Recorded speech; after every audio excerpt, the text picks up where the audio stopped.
Erev Tov, good evening. So we have a double portion this week, Chukat and Balak. So first the word, why is there a double portion?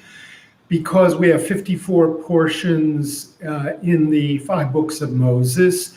We need to finish ultimately within a year, give or take, going by the Hebrew calendar.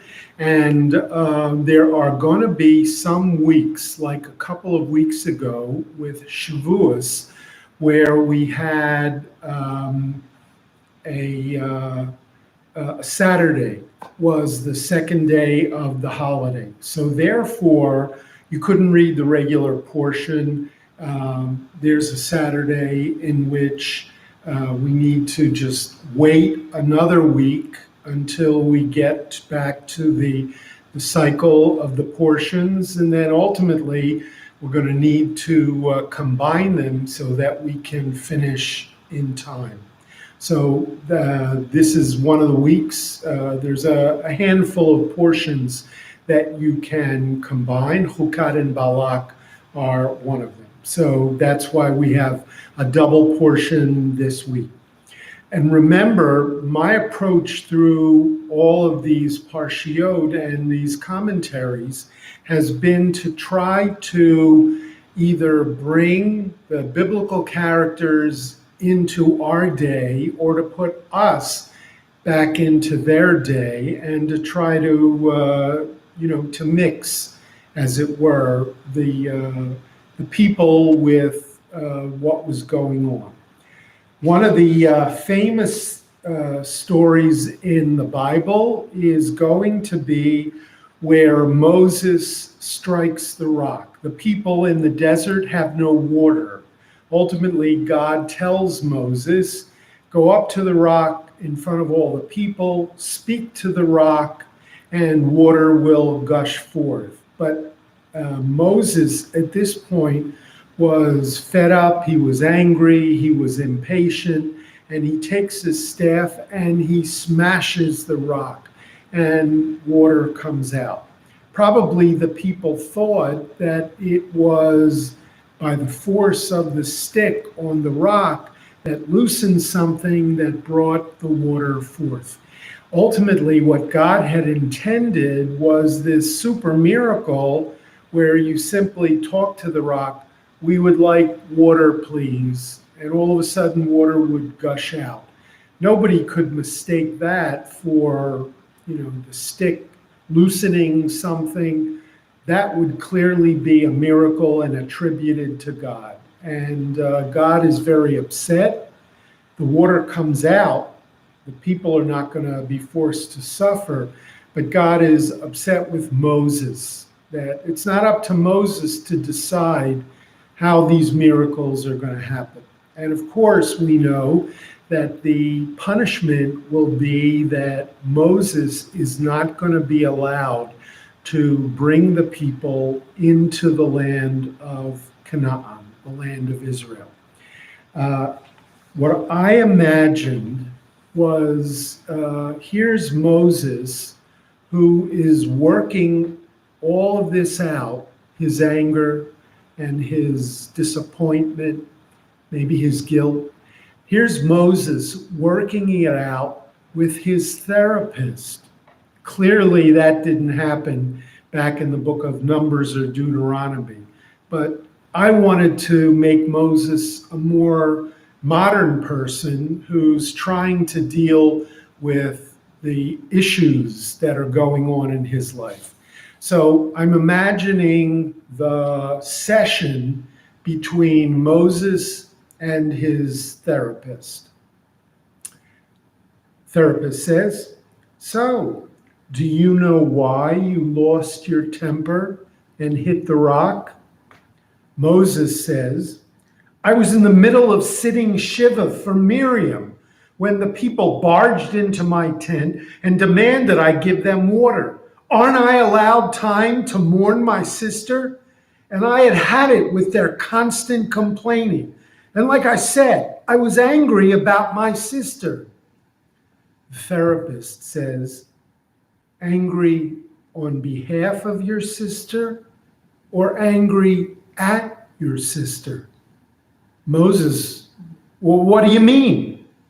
Therapist says, well, it's no secret that Miriam publicly attacked you and your Cushite wife not too long ago. That was 2 Torah portions ago when that's exactly what happened. Moses, what are you saying? I loved my sister. She saved my life when I was born. If it hadn't have been for her, I wouldn't be alive, and the Israelites would never have been freed. He pauses and says, what, you never fought with your siblings? Therapist says, everyone does. Moses, and big sisters often try to boss around their little brothers. I get it. But what did my wife ever do to her? And right after that, Miriam got sick, and soon after she died. And then the people came and demanded water, and I lost my temper and I struck the rock. Twice, the therapist says. Yes, twice. And then God tells me I won't be allowed into the promised land? So you were pretty angry. You're damn right I was angry. At whom? What? Who were you angry at? What do you mean? Did you hit the rock because you were angry at the people for not giving you some space? Yes! Did you hit the rock because you were angry at yourself for losing your temper? I don't know, maybe. I've had problems before with anger management, like when I killed that taskmaster back in Egypt.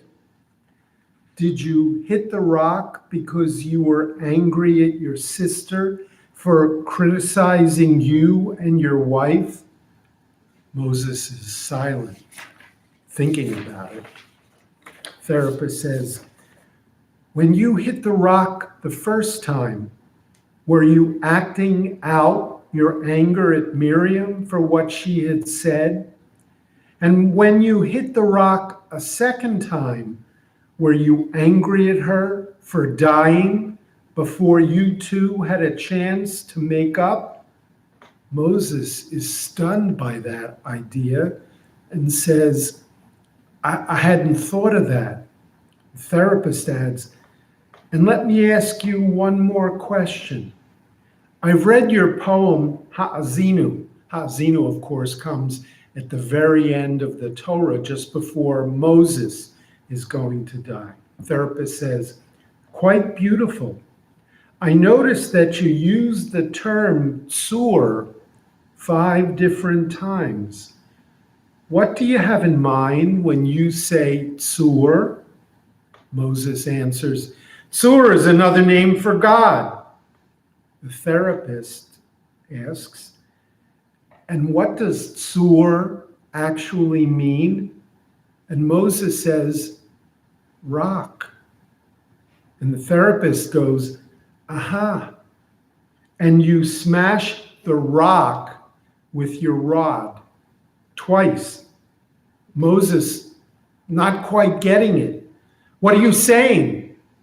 And the therapist, as we've seen in all the TV shows and movies, then says, I'm sorry, our time is up.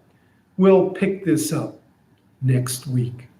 So, of course, what the therapist is hinting at is that Moses, of all, he could have called God Adonai, could have called him Elohim, could have used Avinu, Malkeinu, but of all the words that Moses uses in his final poem, when he's talking about God, he uses the word tzur. We all know, for instance, on Hanukkah, Ma'oz tzur Yeshuati. Tzur, another name for rock, for God, meaning rock. The idea of God's incredible strength. God is a rock. God is like a mountain, can't be moved, right? So in a sense, when Moses hits the rock maybe what's going on is that Moses is really acting out at God, who is Tsur, the rock. So ultimately, that story will have to be figured out. But again, when Moses lost his temper, who was he angry at? At God, at himself, at the people, at his sister, for all sorts of reasons.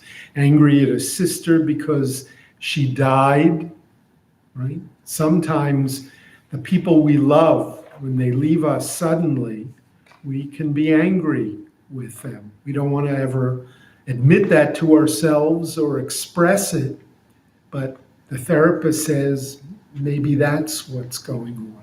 Or he was angry at his sister because just a short while ago, she criticized Moses and she criticized Moses's wife. So all these unresolved issues, ultimately, Moses tries to figure out on the therapist's couch. Okay, next story is we go to the second portion of Balak. And if you remember, the Israelites are on their way into the land. They're passing by a number of territories and tribes who lived in those territories. They passed through the Moabite area. King of the Moabites was Balak. Balak realizes, I don't think we're strong enough to defeat the Israelites. They're a threat to us. What are we going to do? He goes out and he hires a seer, a prophet, a soothsayer, whose name was Balaam. Balaam was a Midianite. And ultimately, he says, I'm going to pay you a lot of money. I want you to put a curse on them, and they'll be defeatable, or maybe they'll be struck down by a plague or something like that. So Balaam is on his way to put a curse on the Israelites for money. And ultimately, God stops him. Now, in the very famous story, Balaam is riding on his donkey, and they come to a narrow bridge, as it were. And the donkey sees in front of him an angel, which looks like a human being, who has a sword. Balaam, this great soothsayer, prophet, he's not able to see this angel with a sword. So what happens? The donkey stops. Balaam smacks the donkey, keep going. Tries again. The angel with the sword gets in front of the donkey. The donkey ultimately has to smash into the side of the road, and Balaam gets knocked, hits the donkey a second time. And then it happens a third time, right? So he's very angry, Balaam, at the donkey who sees this obstacle, the man with a sword in front of him, doesn't want to get hurt or killed, but Balaam can't see the man or the threat or the obstacle. So after beating the donkey 3 times, the donkey turns around, looks to Balaam, and he says, "Why have you beaten your donkey these 3 times?" Okay, and it's only then that Balaam realizes, oh my God, I couldn't even see it, and here I'm hurting the donkey.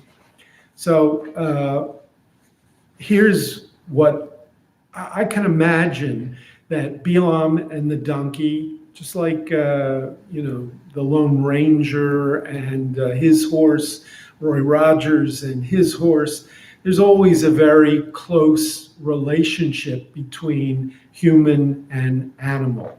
And here's a case where the human literally beats this living thing that he should have had more respect or concern for.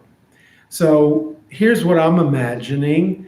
The donkey comes back, and somebody says to the donkey, "Oh my God, what happened to you? You're all black and blue." Donkey says, "Balaam beat me." "What? Why would he do such a thing? Has he ever done this to you before?" "No, look, it was my fault." "What do you mean it was your fault? He's got no right to beat you." I went off the road into a field, and then I banged into a fence, and then I plopped down on the road." "Why would you do such a thing?" "There was a man with a sword in front of us, and I tried to keep Balaam from getting killed." "And this is how he thanks you? By beating you?" You don't understand. He's been under a lot of pressure from the king of Moab." "That's no excuse. I'm going to call the police." "No, don't. That will only make him angrier."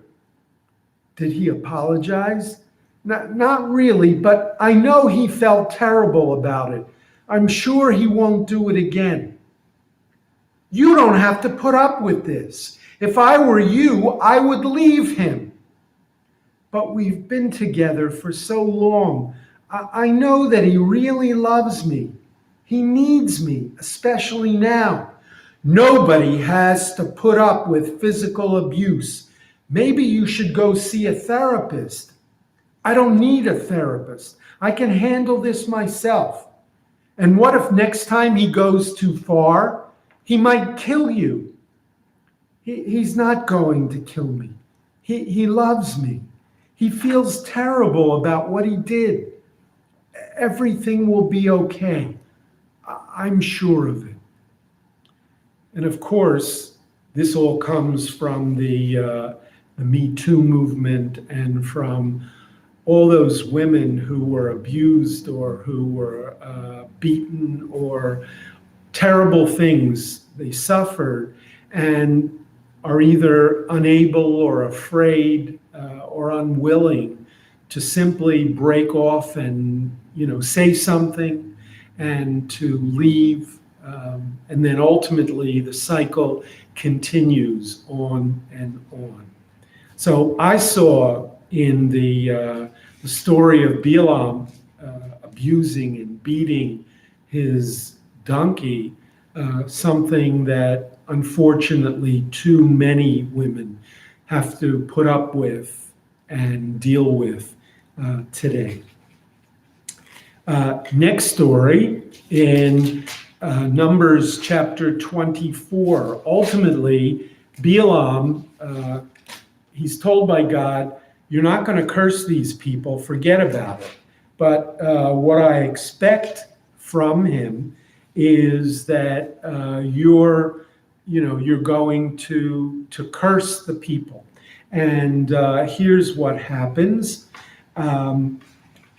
Balaam goes up on a high mountain, and he looks down on the people, the camp, the Israelite camp, and he sees all these tents. And he utters a line, which is one of the most well-known and famous, and ultimately it was incorporated into the Siddur. Remember, this is an enemy of the Jews, a Midianite soothsayer who recites these lines, which become the opening prayer for many synagogues when people begin. And the lines are, "Ma tovu ohalecha Yaakov, mishkenotecha Yisrael." How goodly or how fair are your tents, O Jacob, your dwellings, O Israel. So here's what I'm imagining, a little bit more than what the Torah tells us. And again, maybe more of a modern military reconnaissance mission. Balaam and Balak climbed up to the top of a hill overlooking the Israelite encampment. They lay down on their stomachs. Balak pulled out a pair of binoculars and scanned the enemy. My scouts have counted over 300,000 tents. Actually, now that I can see them up close, they're not tents. They're more like booths we use during the harvest. That's brilliant of them. Tents are too dark and they're stifling.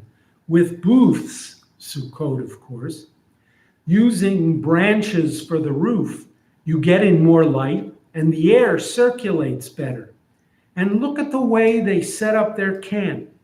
A central tent, which is probably a cultic shrine, and there are 3 large groupings in each direction around that central tent, each with their own flag. That means they have 12 divisions. We estimate that there are over 500,000 men over the age of 20 they can put into the field of battle. Remember, when there was a census counting all the men 20 years and above, we came up with a number of about 603,000. Okay? So pretty much Balak, looking down, has made an accurate count. Figure an equal number of women and then maybe 3 or 4 others, children and elders per family. That gives them somewhere over 2.5 million people. They're like a horde that will lick clean everything in their path, just like an ox licks up the grass in the field. We can't defeat them in battle. That's why I need to put a curse on them. Balaam took the binoculars from Balak and scanned the tents, or rather, the Sukkot. After a few minutes, he shook his head. You were right about the ox. Their God is like the horns of a wild ox who will gore anyone and anything in its path. And they are like a resting lion. Whoever dares to rouse them will be mauled. I can't do a thing here. Blessed are those who bless them, and cursed are those who curse them.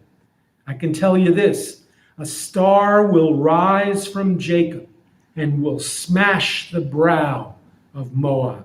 And of course, in this passage, Balaam is quoting some of the lines that he uses. Israel is like a lion that once it's roused, you're in big trouble. And also the notion of a star will rise from Jacob. Right? That too is part of his poetic prophecy. Balaam stood up and brushed himself off.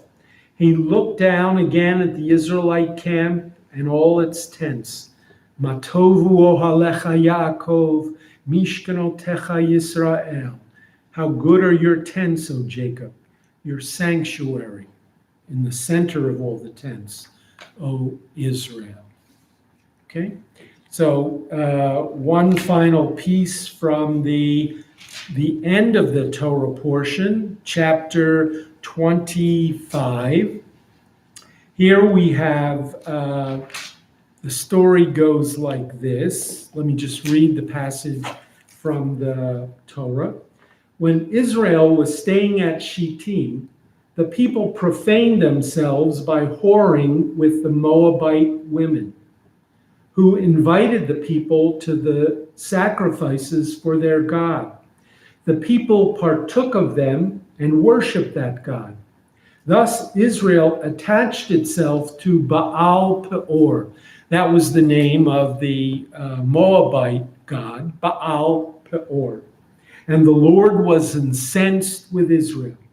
The Lord said to Moses, take all the ringleaders, have them publicly impaled before the Lord, so that the Lord's wrath may turn away from Israel. So Moses said to Israel's officials, each of you slay those of his men who attach themselves to Baal Peor. Just then, one of the Israelites came and brought a Midianite woman over to his companions in the sight of Moses and of the whole Israelite community, who were weeping at the entrance of the tent of meeting. When Pinchas, son of Eleazar, son of Aaron the priest, saw this, he left the assembly, and taking a spear in his hand, he followed the Israelite into the chamber and stabbed both of them, the Israelite and the woman, through the belly. Then the plague against the Israelites was checked. So it becomes clear that this is something of a religious ritual or celebration, not just simply a sex orgy. And indeed, we know that in the ancient world, there were a number of religions that had sexual prostitution, sacred prostitution, as part of their rituals. And so it seems that what happens here is that the Moabites, who practiced this kind of religion, in a sense, entice the Israelites to worship with them in the way that they did. You ask the question, perhaps, what kind of religion is this? How is sex and religion combined? And if you remember James Michener's classic book, The Source, he deals with this in a really incredible and graphic way. And the idea is that the prostitute, who was not called a zonah, which means a whore, but was called a kedeshah, from the word kadosh, right? A sacred priestess, or it could even be a male kadesh, a sacred priest. Their body was considered a kind of a surrogate of the earth, and that by a worshiper having sex with the priest or the priestess, in a sense, it was a way of symbolically sowing the earth with seed, with the prayer, with the hope, with the intention that ultimately the gods would grant fertility to the earth, right? So it just wasn't a simple prayer of, please God, we need a good harvest this year. You acted it out by, not just sowing seed into the earth, but by placing your seed into a body of this sacred priest or priestess, right? So that was the nature of this sacred prostitution. So, by the way, remember that these people who are observing this are the Moabites. And remember that Balaam and Balak, Balak was from the king of the Moabites. And the Midianite women who were involved in this, Balaam was part of their tribe. So let's see what happens. Balaam says, Your Majesty, you cannot defeat the Israelites on the battlefield, and my curses will not prove stronger than their God's blessing. But there is one way that you can best them. And the king, Balak, says, What is it? Balaam says, Send in the women. Balak says, What? An army of Moabite women to defeat the army of the Israelite men? Balaam says, Not by might and not by strength, but with sex. Balak says, What are you talking about? Balaam says, I've watched the Israelites worship Adonai, their God. It's all very prim and proper. Their services are boring. They bring an animal to the priest. He slaughters it, burns it on the altar. The worshiper gets a portion of the meat for a sacred meal. They have nothing like what we do with our worship of Baal Peor. They can't even imagine what happens in our services. Men coming to the temple and having sexual intercourse with a cult prostitute. My guess is that if the Israelites were exposed to our rituals, they would quickly be won over. So I say, don't conquer them, convert them. Balak says, do you think we could make this happen? And Balaam says, one of our Midianite chieftains is named Sur. His daughter, Cosbi, is a Kadeshah, one of our temple prostitutes. We could get her to infiltrate the Israelite camp.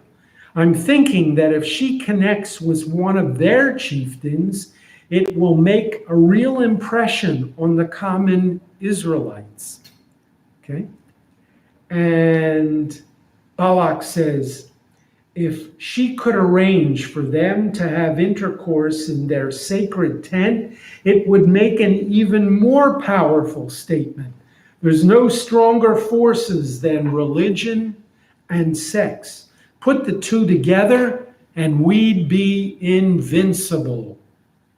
But of course, what ultimately happens is that the grandson of Aaron, Pinchas, sees this and puts a stop to it right away.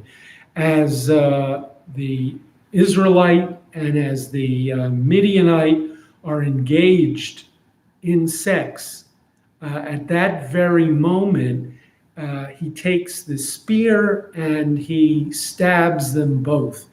It says right in the belly, but we get an idea. It might be a few inches south of that to make his point clear that this is a terrible affront to God. So ultimately, that's the story. And then in the next week's portion, which is called Pinchas, we read that Pinchas is rewarded by God for having done this very thing. So we come to the Haftorah for Balak, and here's how I imagine it. Remember, one of the assumptions that I've made about the Haftorahs is that they are very literary, very high language. And as we read them, we're sort of clueless. And we can only imagine that many of the people who heard them back in the day were also clueless. So for the prophet to be effective, to deliver his message and people to pay attention, it was critical that he not depend merely upon words, that what had to happen was what you really needed was street theater. And so the prophet often showed up in town and he did crazy things that got people to stop and to watch. And then ultimately, when he gave his zinger at the end, for people to figure out, aha, now I get what he's telling me. So his actions are at least as important as his words, maybe more important. So here's what I imagine. The prophet Micah in English, but Micah in Hebrew. A stranger ascended the Temple Mount, carrying on his back a small table and chair. He was one of hundreds who were going to or going from the Beit HaMikdash. Few people bothered to look or ask, who is this man? The stranger set up his little table and chair directly in the center of the street. From his bag, he pulled out a shofar and blew it, attracting attention and a crowd. He then took out a black judge's robe and a gavel. My guess is that 3,000 years ago, judges didn't wear a black robe and didn't bang a gavel. But once again, I'm bringing the Bible figures into the 21st century. Passers-by watched in amusement this little bit of street theater. The judge banged his gavel and cried out, "Order in the court!" "I know that man," someone in the crowd called out. "That's Micha from Moreshet God." "Hear, O mountains," the judge cried out, pointing to Mount Moriah behind him. The temple was built on Mount Moriah, and Mount Zion to his left. Of course, there are a number of mountains in and around Jerusalem: Moriah, Mount Zion, the Mount of Olives, Mount Scopus. Right? Jerusalem is in the hills, and each hill has a different name. They call where the Temple Mount is the Holy Basin. That's where the Western Wall is. That's where the mosque, the Al-Aqsa Mosque is, the Dome of the Rock. "Hear, O mountains," the judge cried out, pointing to Mount Moriah. Behind him, Mount Zion to his left, the case of Adonai. The crowd watching the spectacle grew larger, and they moved in closer, not wanting to miss a word of the drama. The stranger blew the shofar again, which silenced the crowd. "The Lord has a case against his people." He pulled from his bag a small scroll and unrolled it. Murmuring was heard among the spectators, who whispered to one another, "What's he talking about?" "The Lord has a lawsuit against Israel," the stranger cried out, this time with anger, which silenced the people. The judge read the words of the Lord. And again, now we're quoting from some of the words in this week's Haftorah. "My people, what wrong have I done you? What hardship have I caused you? Answer me." The judge paused for a moment, allowing the silence to resonate with the crowd. He then continued, "I brought you out of the land of Egypt. I redeemed you from the house of bondage. I sent Moses and Aaron and Miriam. My people, remember what Balak, king of Moab, plotted against you, and how Balaam ben Beor replied to him. Know that from Shittim to Gilgal, Adonai helped you to be victorious." Of course, the reason that the rabbis chose this Haftorah for this week's Torah portion being Balak, and the prophet Micha mentions, remember what happened when Balaam came to put a curse on you, and how I, God, saved you from the curse of Balaam and from the army of Balak. Right? I've always been there for you, and yet look at the way you treat me.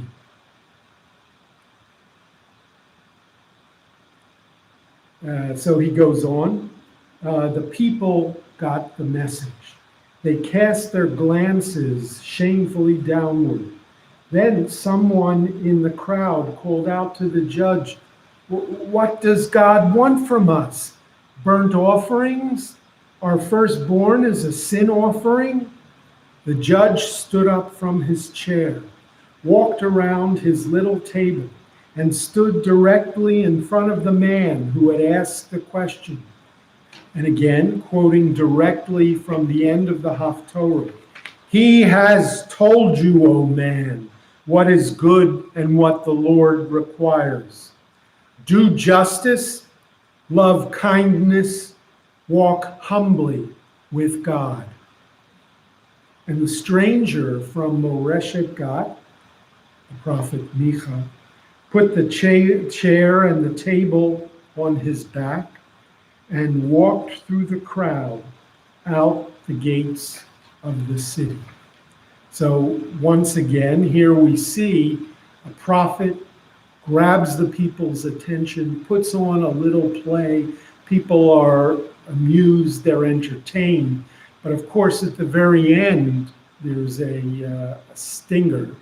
And it is that God is upset with the way you worship other gods and idols.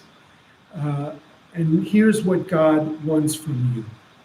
Three things. And these are among the most famous lines in all of the Bible. He has told you, O man, what is good and what the Lord requires of you. Ki'im asot mishpat, only do justice. V'ahavat chesed, love goodness. V'hatznea lechet im Elohecha, and walk modestly with your God. So that's the Haftorah for this week. We'll pause now. We'll pick up with Mariv at 8:30.